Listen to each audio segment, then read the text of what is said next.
Hello, everybody. This is Dr. Kevin Pallas of the Mentor 4 Coaching Program, and today we have a special guest from the wilds of Vermont, Dr. Elizabeth Davidson. Hello, Dr. Elizabeth, and welcome.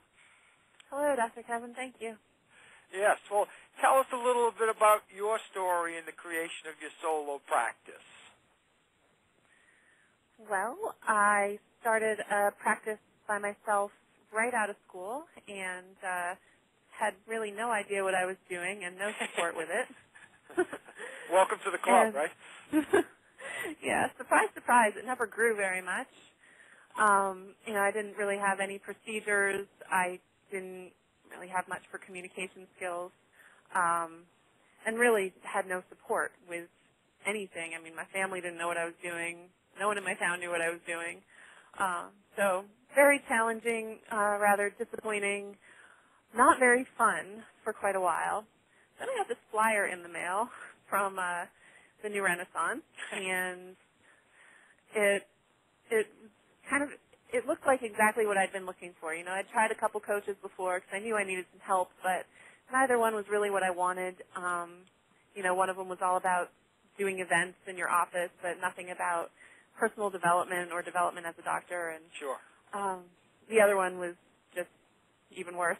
Anyway, so I called the New Renaissance and wound up talking with you, Dr. Kevin, and just sounded like a really good fit. You only had a few minutes, but you called me back an hour later and just really wanted to know who I am and what I wanted. And that's really what I was looking for is, someone who cared about me personally and wanted to help me, just me, not tell a whole bunch of people what to do on a conference call, but help me get through my challenges and direct me into the best way to start a practice and serve as many people as I possibly can.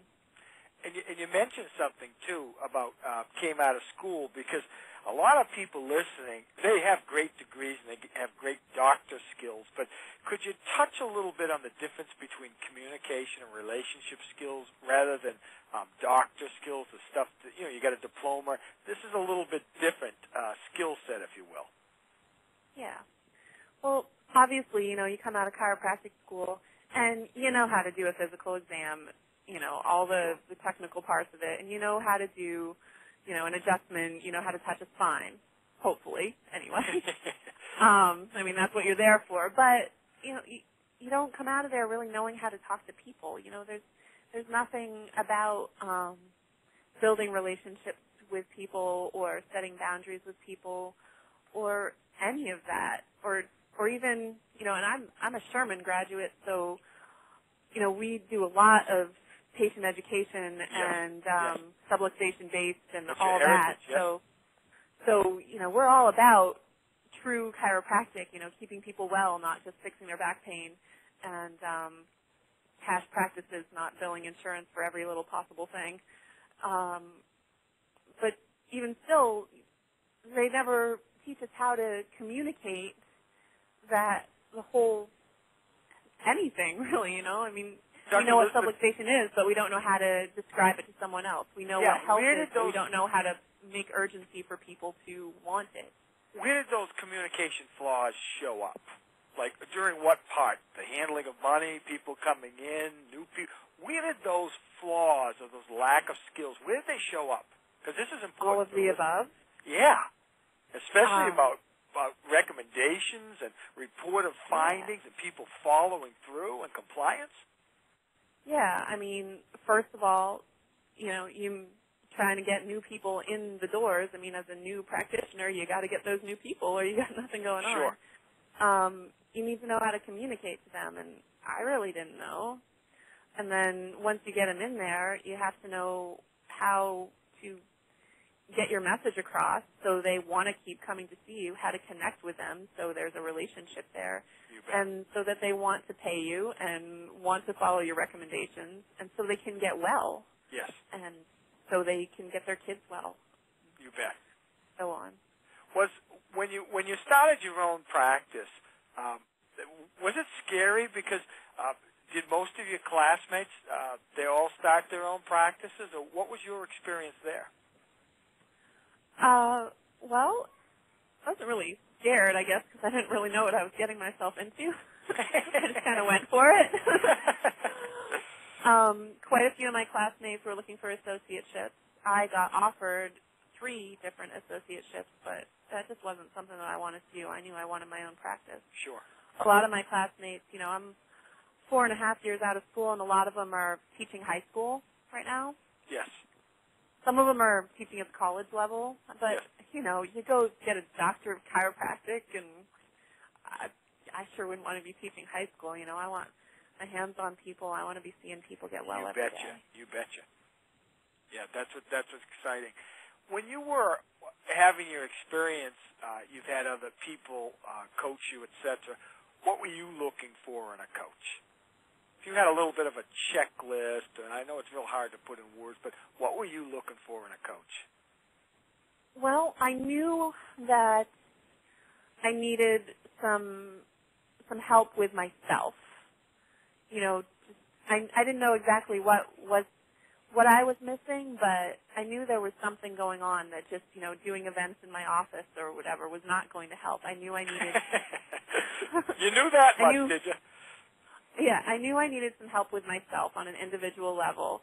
At that time I wouldn't have put it into, help making relationships or help communicating with people because I just wasn't even that aware of what sure. I needed. But you knew you needed the help, yes. But I knew I needed some help. Yes.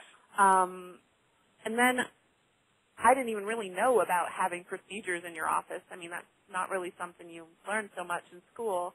But I knew what I was doing wasn't really working, and I really didn't feel comfortable doing an exam. It was kind of different every time. Sure.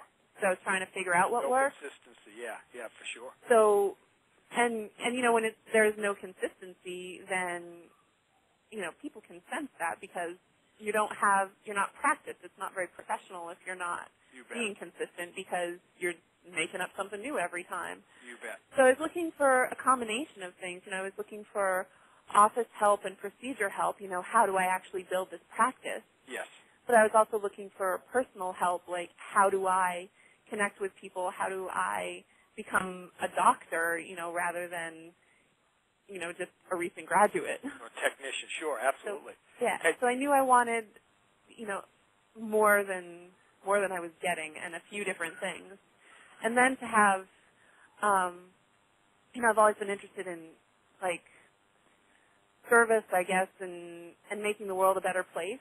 Yes. And so with New Renaissance, to find out about Love Has No Color, that was just like the frosting on the cake, really, because there were all 3 aspects. Yeah, because that was my brilliant. last question. Is that when you is our coaching group? Do you find it a family, which that's why we create as a family, or just another coaching group? In our world project, our Love Has No Color, there's so many people that may have went abroad, or they're very interested in helping other people, and to connect chiropractic and to rediscover that purpose and passion, it's been real exciting. What kind of changes in your practice in your life have you seen when you got your purpose reconnected?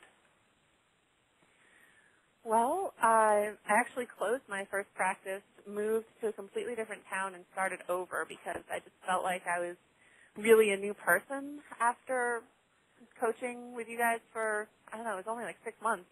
So you started a brand new practice without knowing you just moved to a town, you started a new practice.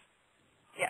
That's terrifying. Most people listen to this call. In a good way, though. You're very inspirational, but it's a defining moment or the terror zone for some people right now. So, yeah, that's just incredible. And, in 4 months of having this new practice, I was seeing more than twice as many people as I was seeing in my old practice that I had for over 3 years.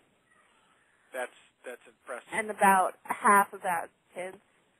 Yes. So I just felt like, finally doing what I want to be doing.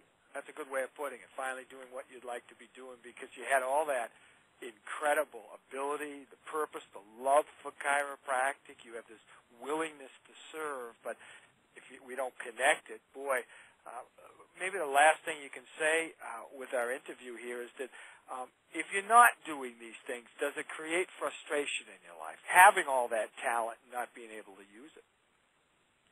Well, Well, yes, of course. I mean, tons of it.